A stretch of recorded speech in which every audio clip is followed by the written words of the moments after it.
thank everybody for coming tonight and celebrating with Meg. I know this really means a lot to her because she's been talking about this day for the past 2.5 years. That's accurate. Thanks for coming. I want to especially thank Fran and Janet coming all the way from Florida. That's awesome. Thank you guys for coming. We came to see you. I didn't realize you traveled to Blue States, Fran, so I'm proud of you. Whoa, stop. Go start. Don't let the red dress confuse you. She's still on the good side. Oh, you know what? She's dressed in red, isn't she? There's a reason for that. And I wore blue. So, Meg and I had an awkward conversation a couple weeks ago. The kids were all in bed, and we were cleaning up downstairs. And she looks at me and she said, "Have you written your speech for my birthday party yet?" And I said, "It's a birthday party.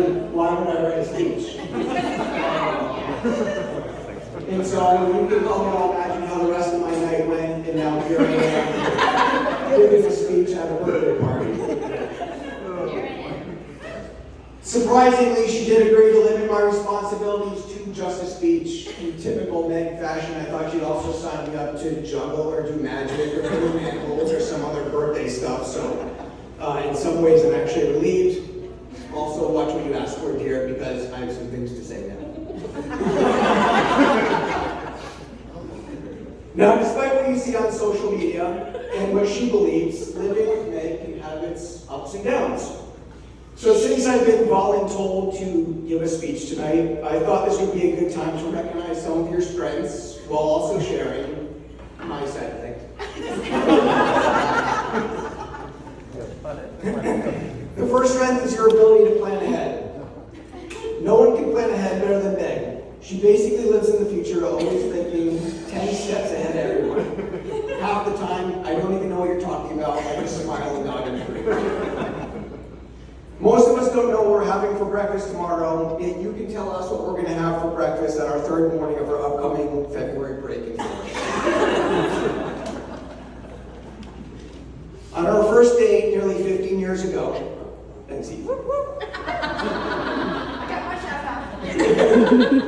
she told me she wants to live in Colchester, have 4 kids, and own a boat.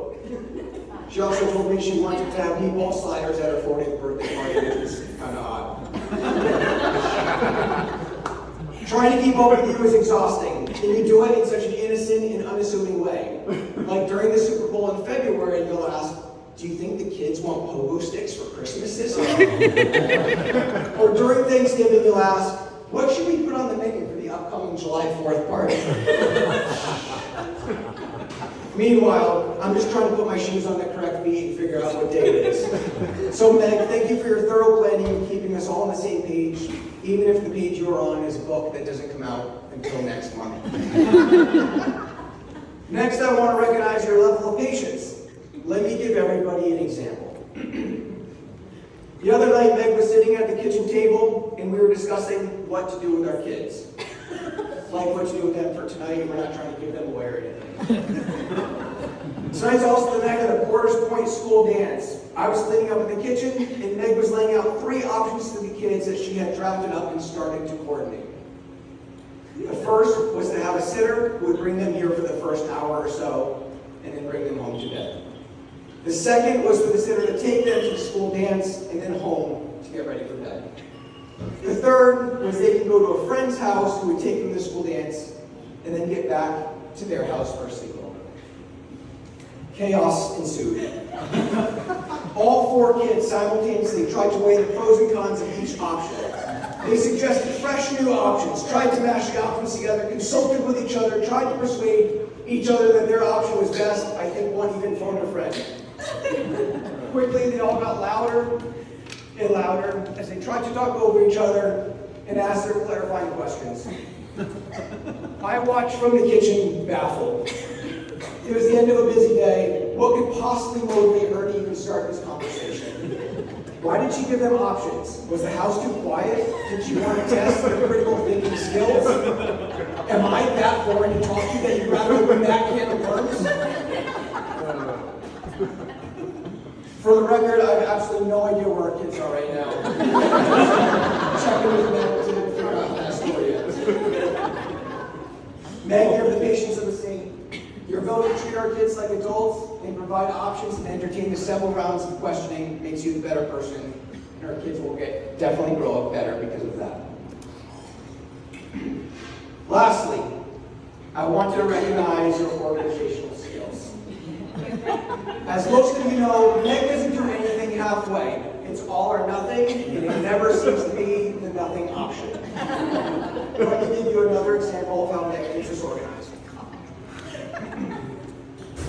Like most kids, as soon as ours leave the house, they're thirsty. Deathly thirsty. So being the great mom that she is and not letting thirst slow us down, she gets them all water bottles. But not just any water bottles, and especially not the disposable plastic ones. No. These are corresponding, color-coded, insulated, dishwasher-safe, full-cover top blister-off, state-of-the-art Stanley water bottles, which she frequently reminds them to fill up anytime they leave. Now the kids have their water bottles and are organized and ready to leave the house.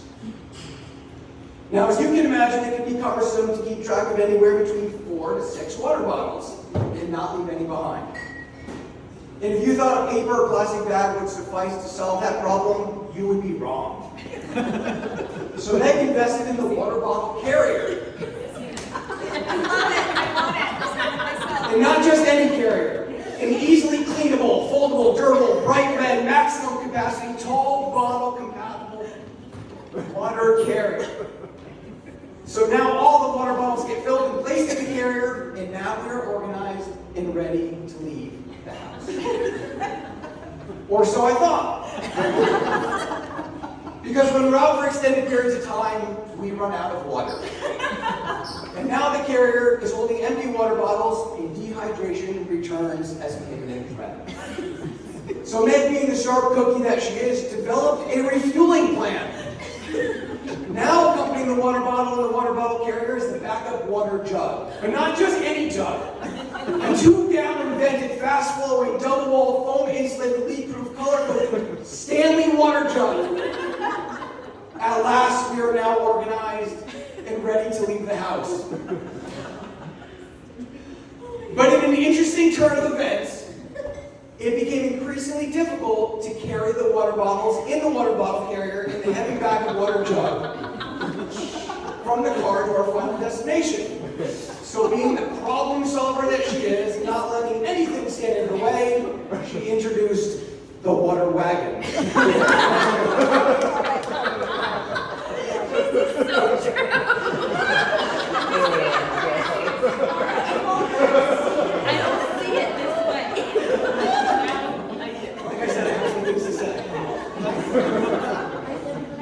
But this wagon is not like any wagon, and not like the rusted metal radio flyer wagons we had growing up. No!